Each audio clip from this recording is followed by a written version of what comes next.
फूलों से सजे हुए गमले, फूलों की मनहर सुगंध और बालकनी में बैठ की झूले वाली कुर्सी पर एक सफ़ेद कुर्ता पजामा पहने बैठा सुशांत आज की ताज़ा खबरों का अदरक वाली गर्म चाय की चुस्कियों के साथ आनंद ले रहा था।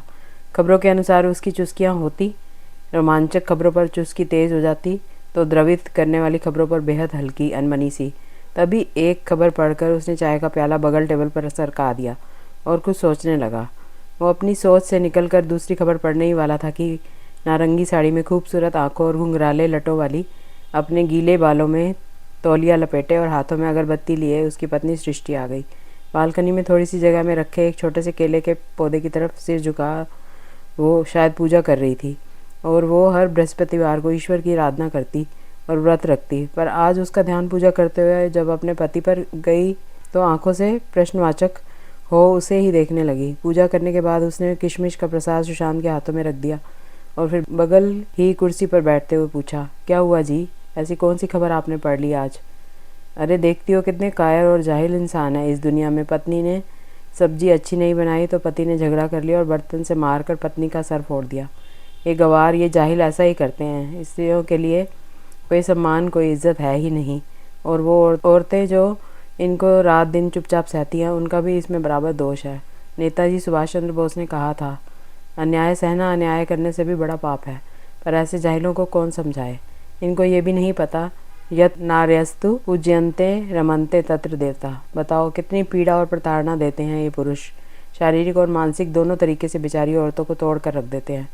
सृष्टि भी पति के इन विचारों से सहमत थी और साथ ही उसे इस बात पर स्वयं को गर्वित और सौभाग्यशाली महसूस कर रही थी कि उसे इतनी अच्छी सोच का पति मिला है जो रहन सहन से ही नहीं बल्कि आचरण से भी कुलीन है।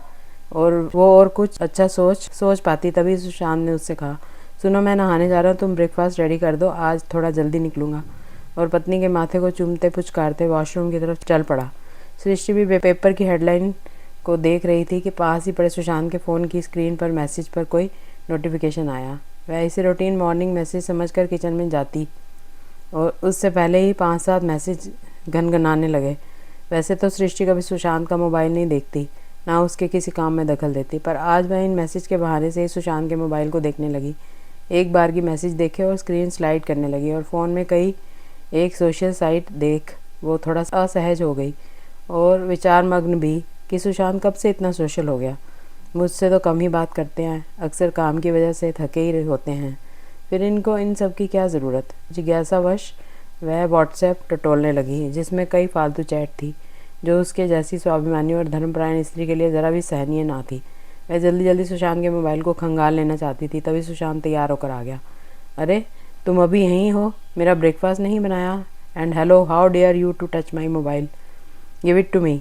नहीं, सुशांत गुस्से से तमतमा उठा और दांत पीस कर बोला, give it to me, otherwise नहीं दूंगी और तुम्हारी माँ को भी सब बताऊंगी। सृष्टि, चीखते हुए सुशांत ने अपनी मोबाइल सृष्टि के हाथों से छीन ली और उसको लगभग धकेल दिया। सृष्टि टेबल से जा टकराई और सिसक सिसक कर रोने लगी।